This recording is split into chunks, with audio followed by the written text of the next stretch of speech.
पतंजलि योग सूत्र में ओशो की व्याख्या हम देख रहे थे। तो हमने 7वां जो सूत्र पढ़ रहे थे जिसका अर्थ क्या था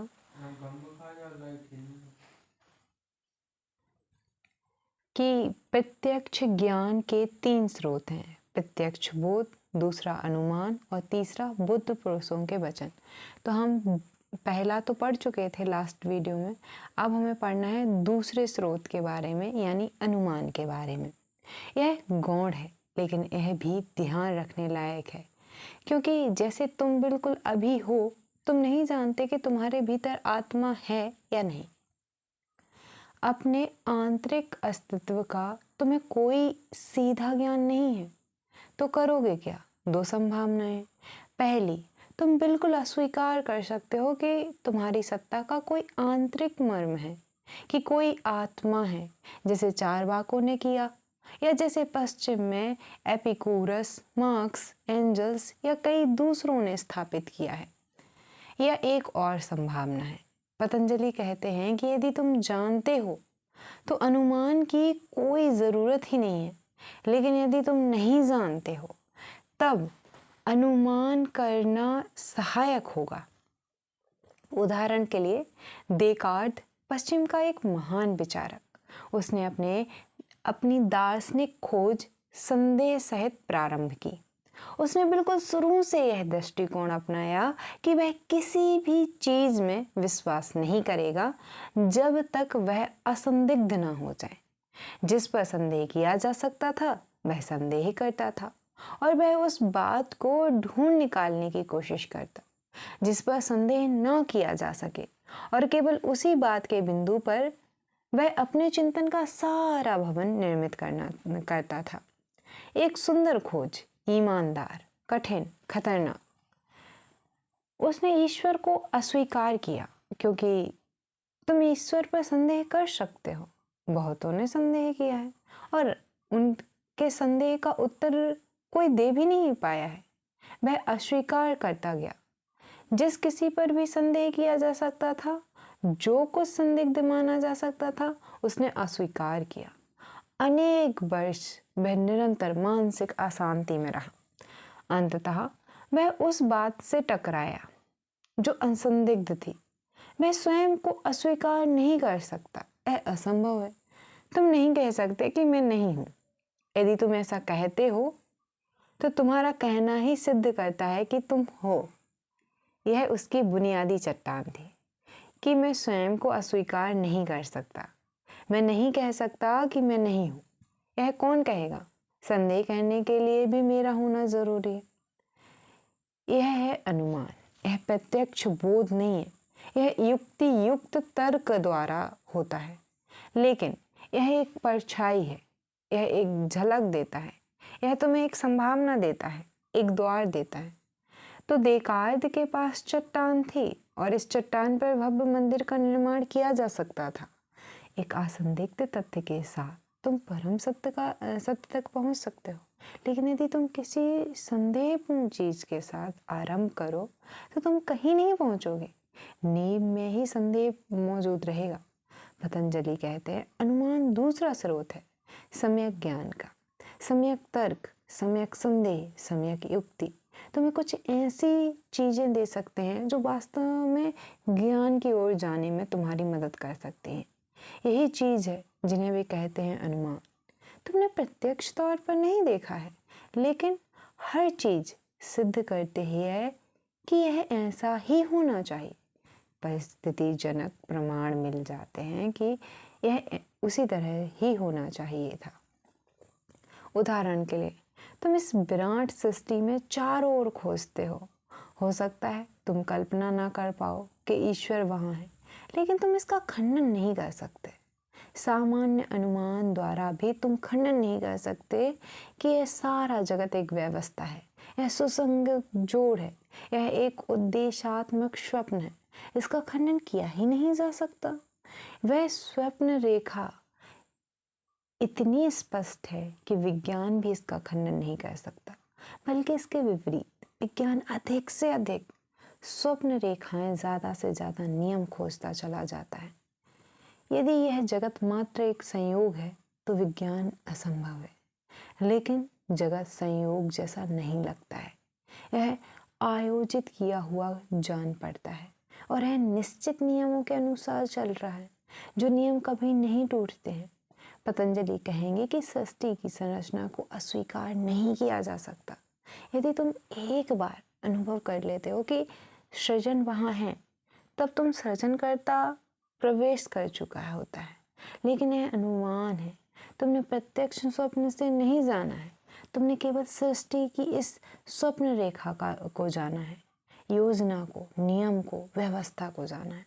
और व्यवस्था बहुत भव्य है, यह बहुत सूक्ष्म है, बहुत भव्य, बहुत असीम है। एक सुव्यवस्था है, वहाँ हर चीज व्यवस्थाबद्ध स्वप्न से मरमर ध्वनि कर रही है। सारे ब्रह्मांड में एक संगीतपूर्ण लयबद्धता है। कोई पीछे छिपा हुआ प्रतीत होता है, लेकिन यह अनुमान है। पतंजलि कहते हैं कि अनुमान भी मदद कर सकता है समय ज्ञान की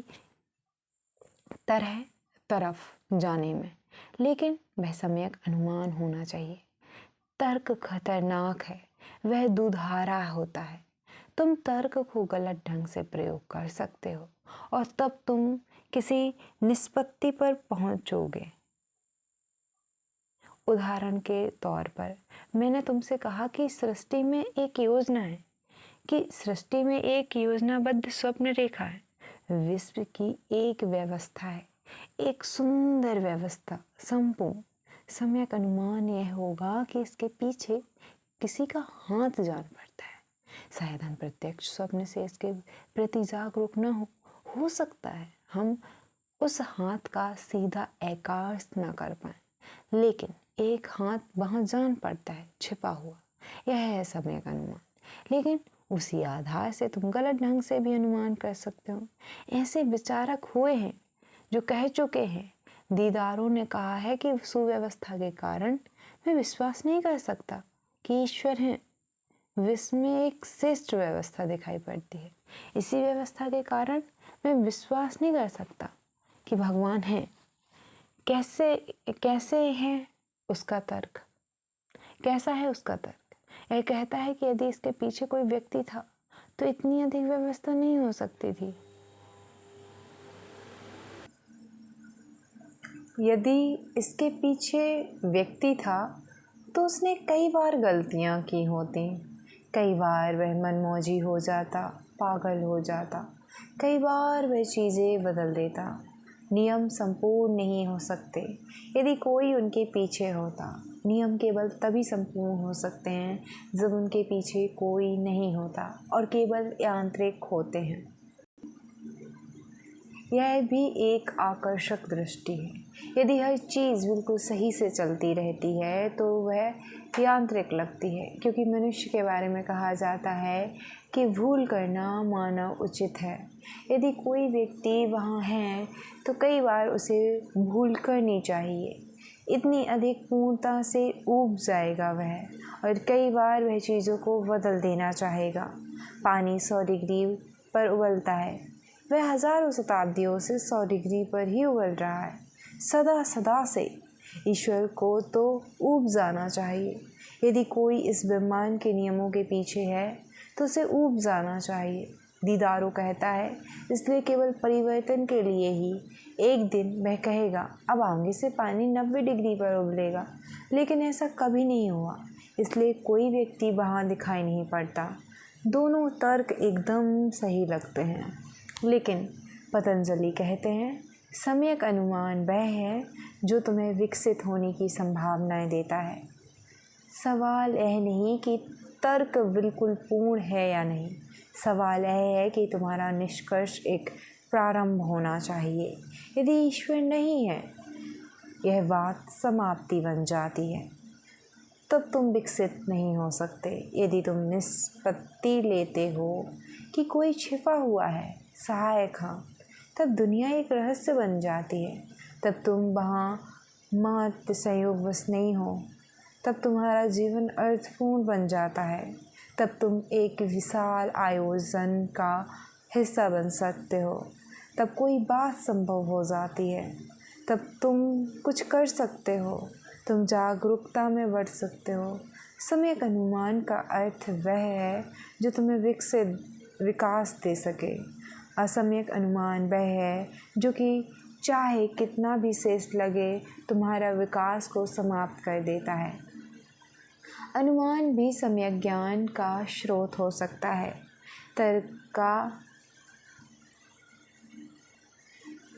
तर्क का उपयोग भी सम्यक ज्ञान के स्रोत की भांति किया जा सकता है, लेकिन तुम्हें इसके प्रति जागरूक होना है कि तुम क्या कर रहे हो। यदि तुम केवल तर्कपूर्ण हो तो तुम इसके द्वारा आत्महत्या कर सकते हो।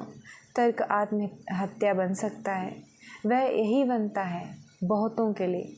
अभी कुछ दिनों पहले एक खोजी कैलिफोर्निया से यहाँ हुआ था। वह बहुत दूर से घूमता हुआ आया था। वह यहाँ मुझसे मिलने आया था। वह कहने लगा, मैंने सुना है कि जो कोई आपके पास आता है आप उसे ध्यान में धकेल देते हैं। तो इससे पहले कि मैं ध्यान करूं, या इससे पहले कि आप मुझे ध्यान करने के लिए कहें, या इससे पहले कि आप मुझे धकेलें, मेरे बहुत से प्रश्न हैं। उसके पास कम से कम 100 प्रश्नों की सूची थी। मुझे नहीं लगता कि उसने कोई संभव प्रश्न छोड़ा था। उसके पास ईश्वर के बारे में प्रश्न थे, आत्मा के बारे में, सत्य के बारे में, स्वर्ग नर्क के बारे में और हर चीज़ के बारे में एक लंबा कागज़ प्रश्नों से भरा हुआ था। वह बोला, जब तक आप इन प्रश्नों का समाधान नहीं करते मैं ध्यान करने वाला नहीं। वह एक तरह से तर्कसंगत है, क्योंकि वह कहता है जब तक मेरे प्रश्नों का उत्तर नहीं दिया जाता मैं ध्यान कैसे कर सकता हूँ।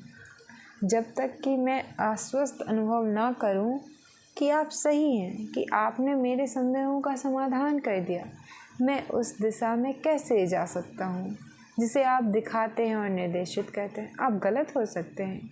यदि मेरे शक मिट जाते हैं तो ही आप अपना सहीपन सिद्ध कर सकते हैं, लेकिन उसके शक ऐसे हैं कि वे मिट नहीं सकते। तो यह असमंजस है। यदि वह ध्यान करता है तो वे मिट सकते हैं, लेकिन वह कहता है कि केवल तभी ध्यान करेगा जब उसके शक ना रहे। क्या किया जाए? वह बोला, पहले प्रमाण दीजिए कि ईश्वर है। किसी ने कभी प्रमाणित नहीं किया है, कोई कभी कर नहीं सकता। इसका मतलब यह नहीं कि ईश्वर नहीं है, लेकिन उसे सिद्ध नहीं किया जा सकता। वह कोई छोटी वस्तु नहीं है जिसे सिद्ध किया जा सके। ईश्वर इतना जीवंत है कि तुम्हें उसे जीना होगा। उसे जानने के लिए कोई प्रमाण मदद नहीं कर सकता, लेकिन तर्कसंगत ढंग से वह सही है। वह कहता है कि जब तक आप प्रमाणित ना कर दें,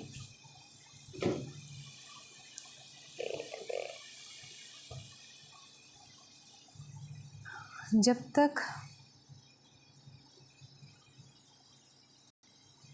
आप प्रमाणित ना कर दें कि मैं कैसे आरंभ करूं।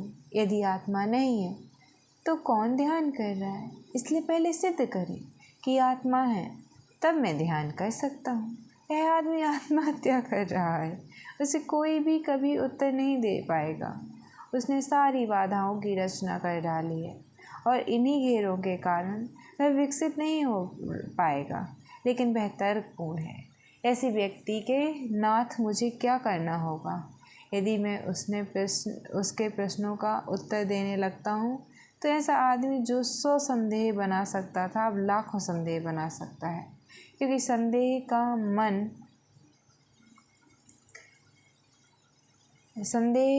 करना मन का ढंग है।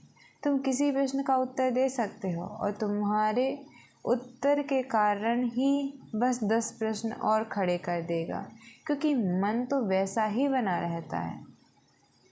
वह इस किस्म का व्यक्ति है जो कि संदेह को ढूंढता है। यदि मैं तर्कपूर्ण ढंग से उत्तर देता हूँ तो मैं उसके तर्कपूर्ण मन का पोषण करता हूँ, उसको और मजबूत होने में मदद करता हूँ। मैं उसे पोषित कर रहा हूँ। उसको मदद नहीं मिलेगी। उसे तार्किकता से बाहर लाना है। इसलिए मैंने उससे पूछा, क्या तुम कभी प्रेम में पड़े हो? वह बोला, क्यों? आप विषय बदल रहे हैं। मैंने कहा, मैं तुम्हारे विषय पर पुनः आऊँगा, लेकिन अचानक मेरे लिए बहुत अर्थपूर्ण हो गया है यह पूछना कि तुम्हें कभी प्रेम हुआ है। वह बोला, हाँ। उसका चेहरा बदल गया। मैंने उससे पूछा, क्या तुमने पहले प्रेम किया या प्रेम करने से पहले तुमने सारी घटना पर संदेह किया? तब वह घबरा गया। वह बेचैन हो उठा। वह बोला, नहीं, मैंने इसके बारे में पहले कभी सोचा नहीं था। मैं तो बस प्रेम में पड़ गया और केवल तभी मैंने प्रेम के बारे में जाना। मैंने कहा, अब इसके विपरीत करो। पहले प्रेम के बारे में सोचो, क्या प्रेम संभव है, कि क्या प्रेम का अस्तित्व है या कि प्रेम का अस्तित्व हो सकता है। पहले इसे सिद्ध करने की कोशिश करो और इस एक शर्त बना लो कि जब तक सिद्ध ना हो जाए कि तुम किसी को प्यार ना करोगे। मैं बोला, आप क्या कह रहे हैं? आप मेरा जीवन नष्ट कर देंगे। यदि मैं इसे शर्त बना लेता हूँ तो मैं प्रेम नहीं कर पाऊँगा। मैंने उससे कहा, पर यह तो वही है जो तुम कर रहे हो। ध्यान प्रेम जैसा है, तुम्हें पहले इसका बोध पाना है। ईश्वर प्रेम जैसा है, इसलिए जीसस कहते ही रहे हैं कि ईश्वर प्रेम है। वह प्रेम की भांति है, पहले अनुभव करना पड़ता है। एक तर्कशील मन बंद हो सकता है और इतने तर्कपूर्ण ढंग से बंद हो जाता है कि वह कभी अनुभव नहीं करेगा कि उसने स्वयं अपना द्वार बंद कर दिया है विकास की हर संभावना के लिए। तो अनुमान का अर्थ है इस ढंग से सोचना कि विकास में मदद मिले, तब तक यह सम्यक ज्ञान का स्रोत बन जाता है। और ये बिल्कुल कितनी गहरी बात कह दी ओशो ने फिर एक बार। और हाँ, जैसे कि प्रेम को महसूस करके ही जाना जा सकता है, वैसे ही ओशो की बातों को आप खुद महसूस करके ही समझ सकते हैं। कोई एक्सप्लेन कितना ही करे, जब तक कि आप में गहराई नहीं है या आप उतरना नहीं चाहते हैं गहराई में, कोई आपको गहराई तक नहीं लेके जा सकता। ना मैं, ना आप, ना कोई भी नहीं, जब तक आप सच में उस गहराई को नहीं छूना चाहेंगे। तो बहुत मज़ा आ रहा है मुझे, बहुत जानने को मिल रहा है। एक नई दृष्टि बनती है जब हम ऐसी चीज़ों के बारे में जानते हैं। और आपको कैसा लगा वीडियो ज़रूर बताइएगा। चलिए फिर मिलते हैं अपने तीसरे स्रोत यानी कि सम्यक्सान ज्ञान जो है। अब हम बुद्ध पुरुषों के वचन को देखेंगे नेक्स्ट वीडियो में, ठीक है? तो मिलते हैं।